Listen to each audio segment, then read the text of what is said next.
Dungeons and Coffee presents Aha Tips. If you spend about $6 at Lowe's, you can bring home some foam board like this. Scar it up. As you can see, we've measured and marked some lines on there for our grid. And you can flip that puppy over like so and use dimples instead of lines, and you have the implied grid system. It's more handy for outdoors. So here we go with our base coat of black. Now, if you've watched a few of my videos, you know that I'm not a big fan of the sponge technique. I prefer the dabbing technique with the brush. However, in a case like this, when you don't want to get paint down into the cracks, then the sponge technique is a great one to apply. And as you can see, this is the effect we're going to get from that. When you're all done, you want to mix 3, 4 to 5 colors depending on your taste, like so. And these are the colors you're going to use throughout the project.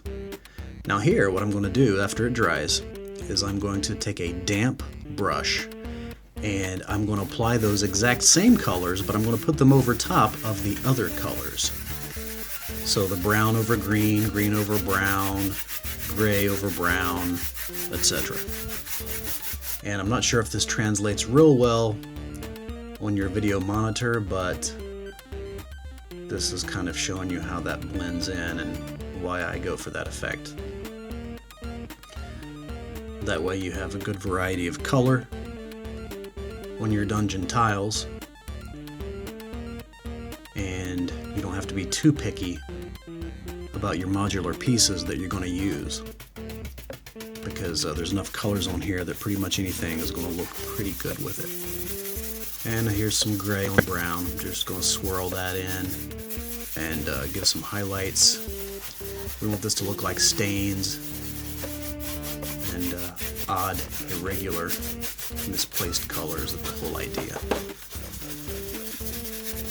And there you go. Once that dries and you're done with that process, what I'm going to do here, I should have used a larger brush, but you get the picture.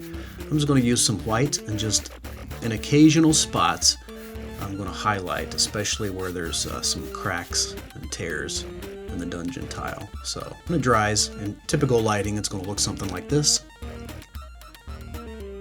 And there you have it. Thumbs up. Absolutely. Alright, now you can do the exact same process with the foam board to make tiles. All the same rules apply. And for those who like the tile system, it's going to look something like this. As you can see, this is a large collection of my tiles I've collected over time. Some are old, some are newer, but that just gives you an idea of what you can do with the same technique to make tiles as opposed to making a larger dungeon grid board. And in the next video, keep an eye out for that. In the next video, we're going to make an implied grid system for the out of doors. And there you have it. Remember, keep your books off the table and keep reaching for the dice.